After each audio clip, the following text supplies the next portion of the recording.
At Christmas dinner, while everyone exchanged gifts, my mom drained my savings for my golden sister's dream apartment. They smirked, "Your future's gone." I just smiled. Actually, they didn't just try to steal my future, they did it with a smile, at Christmas dinner, like it was a gift they were bestowing. That night, I finally saw with terrifying clarity, to my family, I wasn't a son or a brother.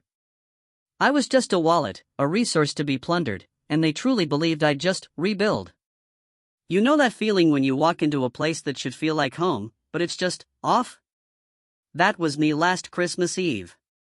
I got to my parents' place late, the tree lights blinding, cutting through the thick scent of cinnamon and, well, bragging. Coats were piled high on the stairs, and from the dining room, laughter spilled out in warm, perfect bursts. The kind of laughter that tells you, nothing bad ever happens here. But I knew better. My name's Caleb, I'm 34, and I run a small construction company. 3 crews, a yard packed with scaffolding, and a beat-up thermos that's seen more sunrises than most people I know. In my family, I've always been the fixer.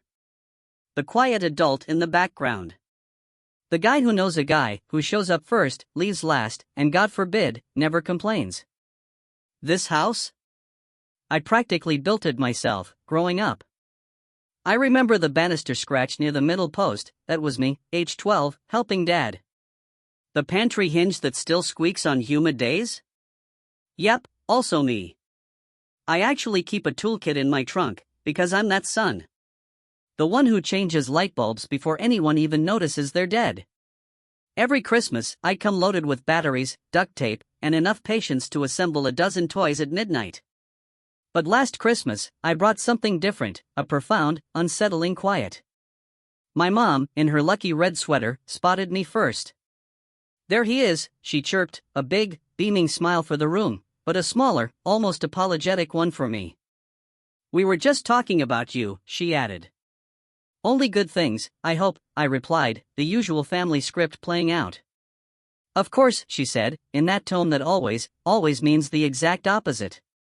Across the room, my sister Rachel was practically glowing. You know the type. She doesn't just walk into a room, rooms lean towards her. She was holding court by the Christmas tree, her boyfriend glued to her side, a gaggle of cousins hanging on her every word. Golden child energy? Oh, it's a very real thing. Dad, God bless him, raised his glass. "The provider," he announced, like it was the funniest punchline in the world.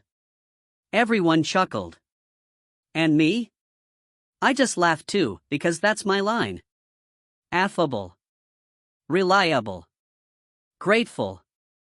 I dropped my usual offerings by the fireplace's batteries, cabinet hinges, a box of rare screws I'd bought for the deck I'd been meaning to fix. Just little symbols, you know? Little offerings to say, I still care. "Come sit, honey," Mom cooed. "We saved you a spot right by the tree." As I stepped into the dining room, that quiet in me sharpened. And then I saw it. Rachel's banking app, wide open on her phone. My mom's screen, glowing with a fresh notification. And my dad, desperately trying, to whisper, "Don't say anything yet," a grin he couldn't control splitting his face. Big day. Rachel practically sang, her voice too loud, too bright. Mom patted her phone. "Your sister found her dream apartment," she gushed. "We helped her unlock her future." And then, the words that hit me like a sledgehammer. "We took your savings this afternoon." My what? My savings? She repeated it gently, as if explaining something obvious. "The account you always called your future house fund." Rachel needed a down payment.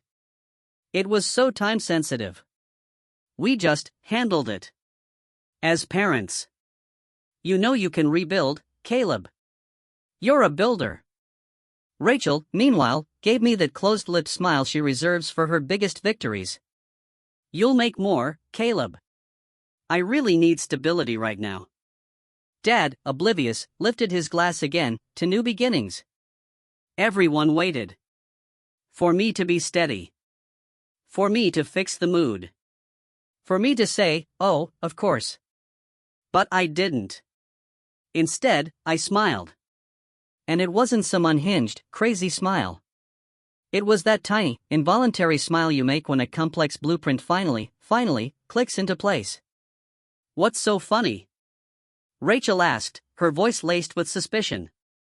"Nothing," I said, the quiet in me thrumming. You seem very sure about what you took." Mom flinched. "Took is such a harsh word, Caleb. It's family." "Family?" I echoed, the word tasting like ash. I looked at the tree lights, shimmering in a spoon, and felt something heavy settle inside me. Not rage. Just a profound, chilling quiet. Look, I'm not a dramatic guy. I'm a builder.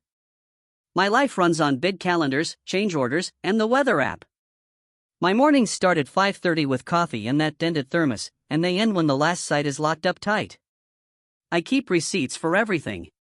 If a screw goes missing, I can tell you exactly when I bought the box, and why the invoice number jumps by 2. That's just how I'm wired.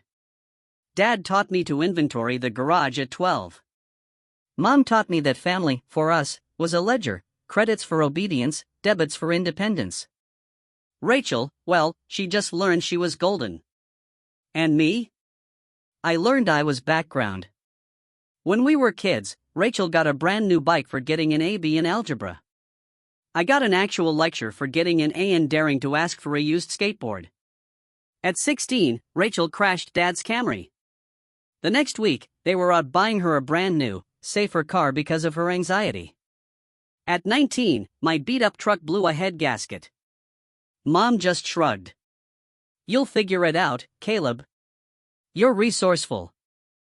I took the bus to my job sites for 3 months, no complaints. But you know what?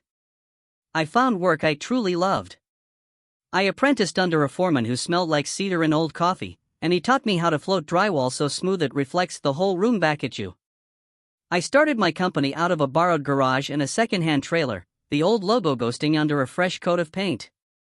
Then, 5 years ago, Dad called, frantic. "Your grandmother's house is going up for sale, Caleb, if we can't refinance." He swore it would break your mother's heart. The numbers were ugly, about $330,000 on a variable mortgage, taxes overdue, insurance about to lapse. Mom got on the phone, her voice small, vulnerable. "We just need a responsible person on the loan, honey." I crunched numbers between site meetings. Rates were manageable. My company had a solid history.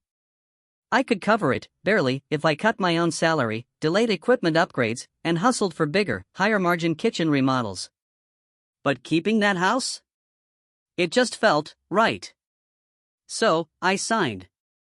I told myself it was temporary. And for 5 long years, I made that payment. Every single month, $2,412.27. Then $2,463.91 when taxes adjusted. Then $2,502.18 when insurance bumped up.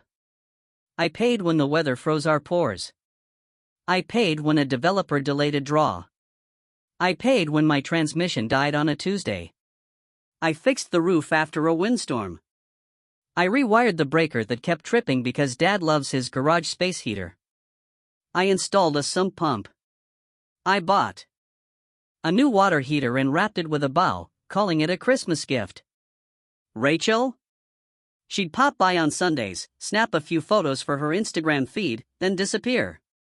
Last spring, I decided to formalize what had always been unspoken. I paid a lawyer to draft a simple agreement. It stated I held the mortgage and a lien. Mom and Dad had a life tenancy, they could live there for as long as they wanted. But when they passed, or if they ever decided to sell, I had the right of first refusal to buy it for the remaining principal plus inflation. If I declined, my lien got paid first. It wasn't punitive, it was just rational. We signed it at the kitchen table. Rachel, of course, chimed in, so official. Just so there are no surprises, I remembered saying. Of course, honey, Mom said, squeezing my hand. We're all on the same page. Oh, how painfully wrong she was.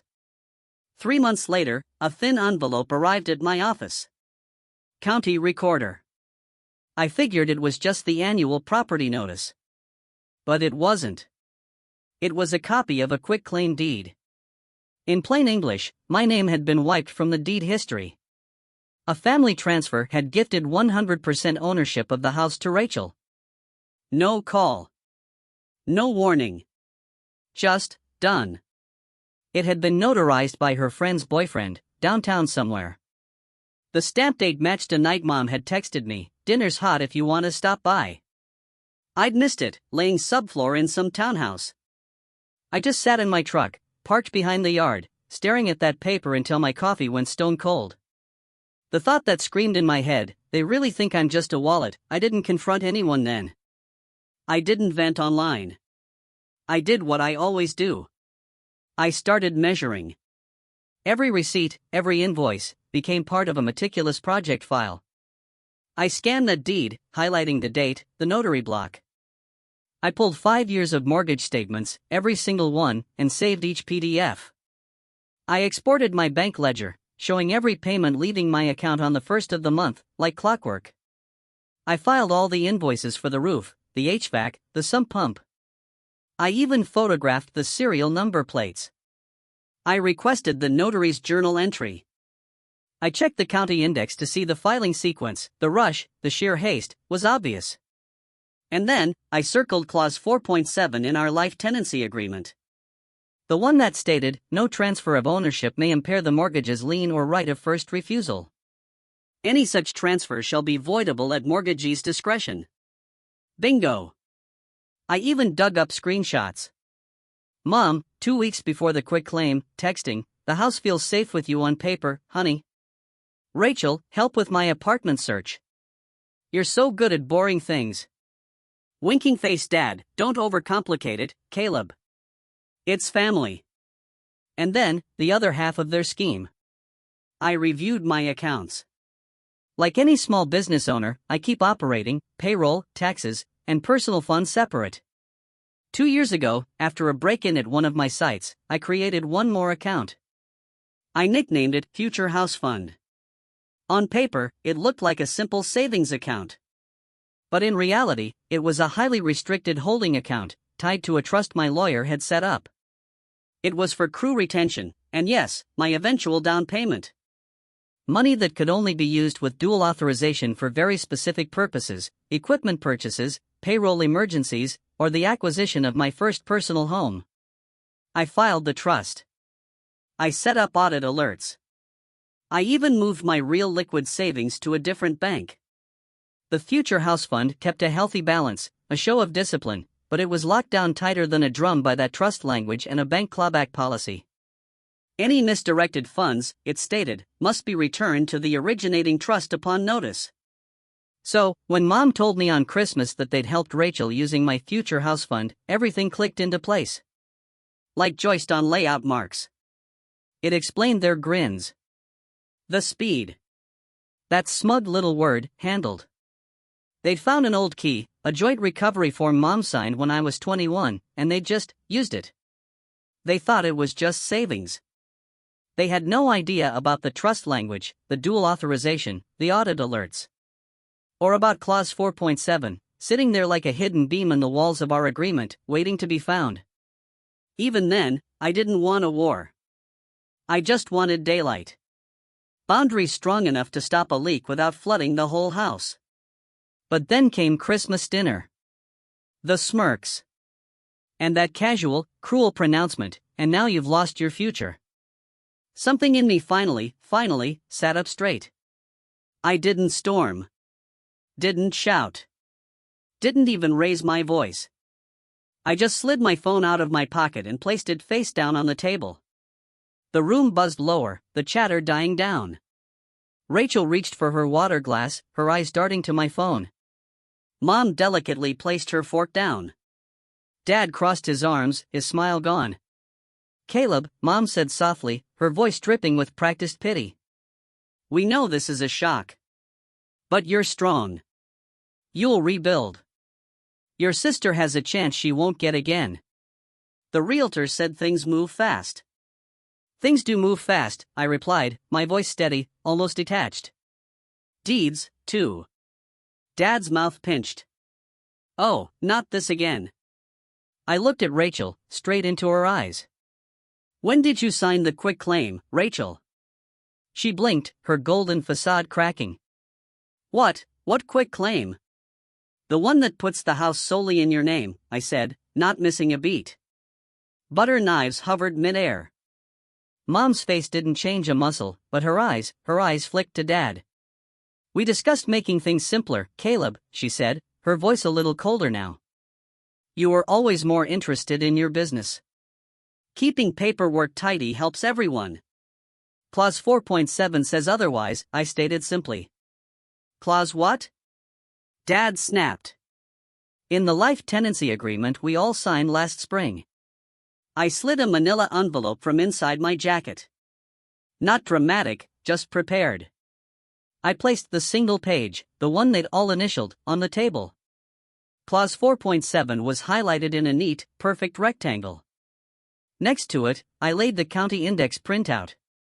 Dates, notary, transfer, Rachel's name. Clear as day. Then, one more sheet. A page from the trust document governing my future house fund, with one sentence underlined, any disbursement not in compliance with the approved purposes shall be reversed upon notice, and all accounts used for such disbursement shall be placed under temporary hold pending review. And a sticky note, timestamped from an hour earlier, unauthorized transfer request flagged. Hold initiated. Rachel's triumphant smile finally, irrevocably, faltered. What does that even mean? It means, I said, leaning forward slightly, the money you took was actually trust restricted. Not a sock drawer. Not a piggy bank. The bank has already flagged the transfer and initiated a reversal. The title company will get a hold notice if they try to close with those funds. That can't be true, Mom whispered, her composure finally breaking. You watched the confirmation. You watched a request, I corrected her, my voice steel. Not a settlement. Dad leaned in, his face red. You're trying to drown us in paperwork, son. I build things that don't collapse, I shot back. Caleb, Mom tried again, sweetness curdling in her tone. This is your sister. She has plans. Children in her future. You're single. You have your company. You don't need a house yet. I just let the words hang there, heavy and accusatory. Rachel crossed her arms, her lower lip trembling. You're making this hard on purpose. I'm making it accurate, I said. About the deed, clause 4.7 makes your transfer voidable. About the money, it will be reversed. And about me? I'm done being the background adult who finances everyone else's life and gets called selfish when I ask for basic respect. The room heated up, mostly from them. You're overreacting, Caleb. Dad thundered. It was a family decision. No, I said, steady as concrete. This is a boundary. Think of the kids. Mom pleaded, as if her future grandchildren were already under the tree. Rachel's boyfriend, who had been silent until now, finally spoke up. You're going to ruin her closing over a technicality? I don't ruin things, I said, looking him dead in the eye. I fix what people break. Suddenly, phones started buzzing. Mom's. Rachel's. Notifications, coming in waves, as banks do their job. It says hold, Rachel whispered, her voice barely audible. Funds on hold. Dad slapped his palm lightly on the table. Enough. Give your sister a yes or a no. I stood up. Calmly, I tucked my papers back into the envelope. I picked up my keys. My hands didn't shake. Okay, I said, my voice cutting through the tension. Here's the no. No more secret deeds. No more secret transfers. No more using my name like it's a universal donor.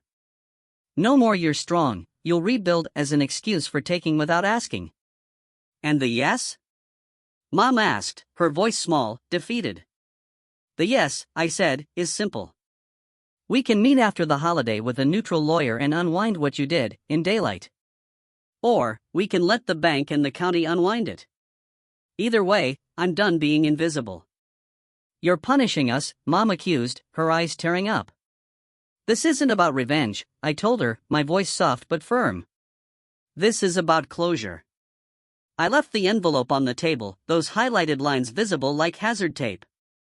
I stepped onto the porch, into cold air that felt new, clean. Behind me, the dining room erupted. Chairs scraped, voices layered, angry and shocked. My phone buzzed in my pocket. 1 voicemail. 1 message. 2. 5. 9. I didn't check.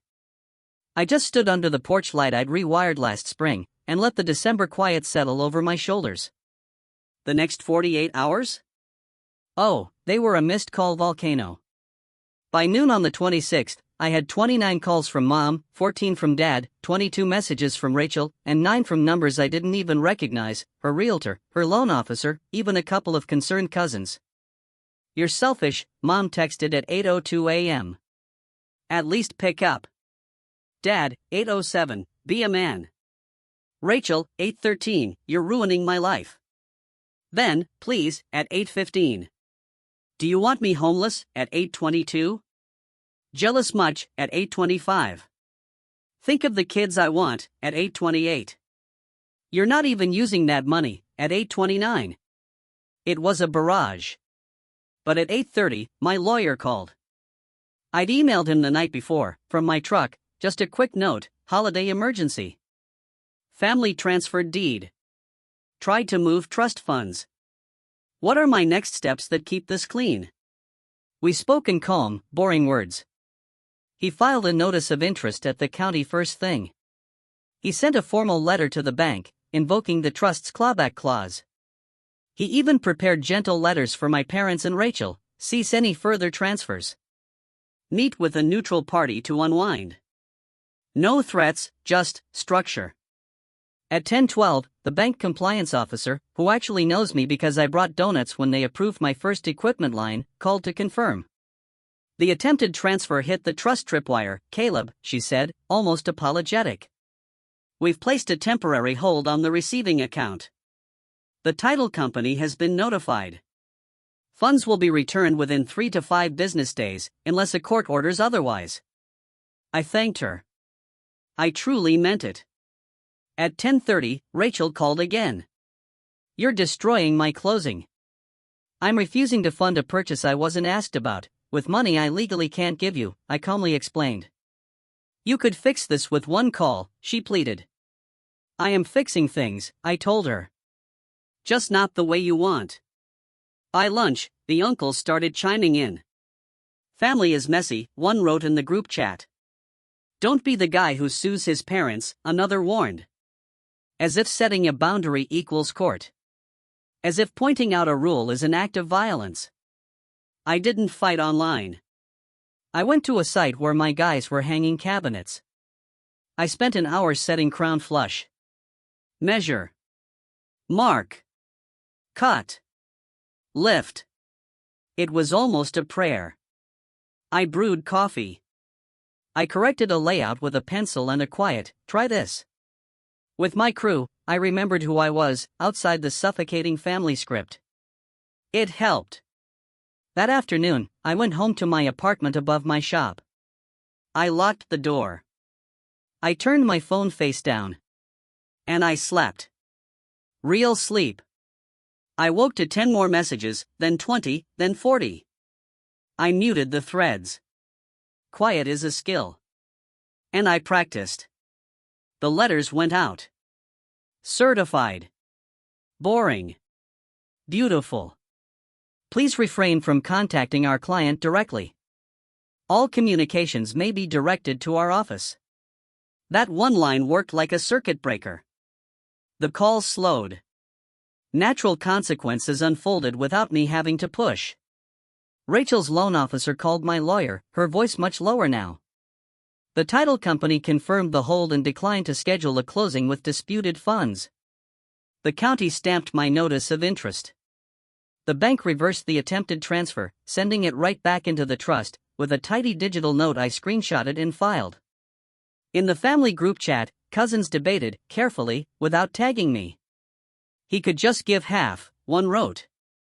My aunt replied, you can't take people's money without asking, then quickly deleted it and typed, let's keep this off text, which is basically code for, oh God, this looks really bad. Meanwhile, the house, the one I still paid for, sat quietly on its foundation. I drove by one evening and checked the porch light. It burned steady. I even fixed a sagging fence latch, just because the screwdriver was already in my pocket and, well, muscle memory is hard to break. At the curb, I rehearsed boundary sentences into the cold air until my breath made little clouds. On day 3, Dad called from an unknown number. Your mother is sick over this, Caleb, he said, his voice accusatory. You're killing her Christmas. I'm not, I said, firm. Choices have consequences. You made your choices. You're making this so formal on purpose, he scoffed. I said, be reasonable. Be a good son. I didn't say, be good parents. Ask before you take. Read what you sign, I retorted. Going forward, we'll speak with the lawyer present. You got some woman to write those letters, he said, like it was a trick. She's my lawyer, I said. She's also someone's daughter. He hung up.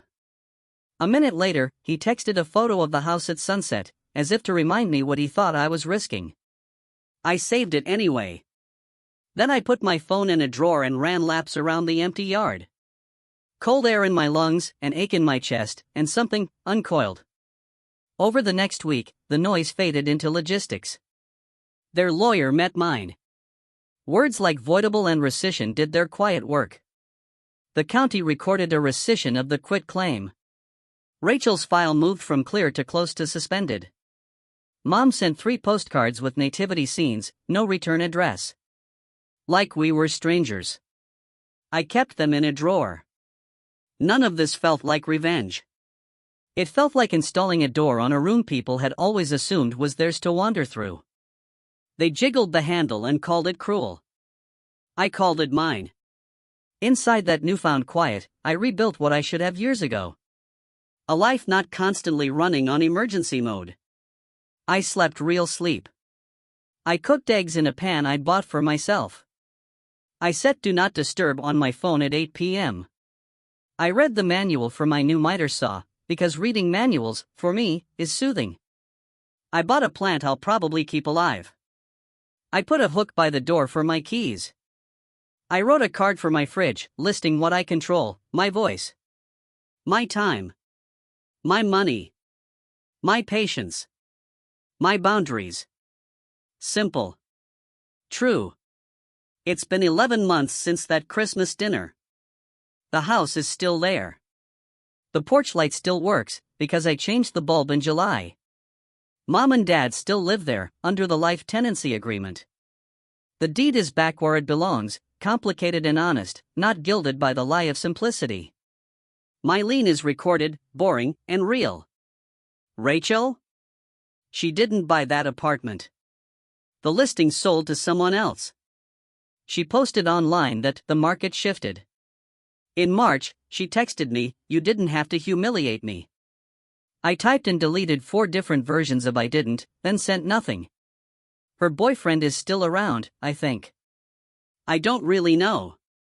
I kept my company small on purpose. We finished 2 kitchens, built a sunroom that made a retired teacher cry happy tears, and constructed a ramp for a guy who fell off a ladder. I hired 1 more apprentice and made sure he got Saturdays off, because I remember being 20 and bone-tired. Payroll hits every other Friday at 9 a.m., like the sun rising. I bought the miter saw I'd been borrowing for years, and told no one. It felt good. In May, I met my lawyer in a beige conference room and signed a final agreement with my parents. Everything we'd already done, but cleaner. No surprises, no poetry, just lines that keep the house standing. We all initialed clause 4.7 again. Mom's hand shook. Dad didn't even look at me in the elevator. Mom did finally say, small, Caleb, I didn't realize we were hurting you. I know, I said. And it was true. But I did. I still get the itch to fix things. In September, I brought my drill to tighten a hinge at their house and left it in the truck. We ate store-bought pie at the same table where my envelope once sat like a flare. Rachel wasn't there. Dad asked about business, in a voice that sounded like someone trying on a shirt he wasn't sure fit. Mom offered leftovers twice, as if that could somehow undo years. I said yes the second time, because sometimes, the gentlest boundary is also a kindness. Closure isn't a gate that slams shut. It's a door you frame straight, hang true, and close softly. It latches because it's level. It stays shut because you measured. People ask me how I knew what to do. I didn't, not really. I just knew what not to do. I knew not to perform tantrums in group chats. I knew not to let the shame of being difficult push me back into my old role. I knew I didn't have to be the family wallet to be a good son. What changed is simple. I stopped proving I was generous by letting people take. I started defining generosity as being clear. That index card on my fridge still lists what I control. And I added one more line, my future. It's mine. Not because I guarded it angrily, but because I built it carefully. On the first cold night of this winter, I stood on a small lot I bought in October, a scruffy triangle behind a stand of maples. I looked at the chalk lines I'd snapped in the dirt. My first personal house. 2 bedrooms, a workshop under the eaves, a porch that faces the late sun. The soil test was in my pocket. My thermos was warm in my hand. I texted my project manager a photo of the chalk lines. He replied, "Proud of you, boss." I saved that text. I keep good receipts now. Not to win a fight, but to remember the build. Sometimes, a message still pops up from a number I know too well. We miss you. Come for Sunday. It won't be like before. I read it. I breathe. And I decide. Sometimes I go for an hour. Sometimes I don't. Both are okay. Both are mine. The last postcard Mom sent sits under the little plant by my sink. The stamp is a snowflake. Maybe it says, "Merry Christmas." Maybe it says, "Sorry. I haven't opened it." I don't need to read it to know my boundary stands. That's the moral. If there has to be one, you don't have to be the family wallet. And if love demands your balance, your title, and your silence, it isn't love. It's a habit. I lock the yard. I hang my keys on the hook by the door. I pour coffee into my dented thermos. I step into air that's cold and honest. And I walk toward a life I'm building with my own hands.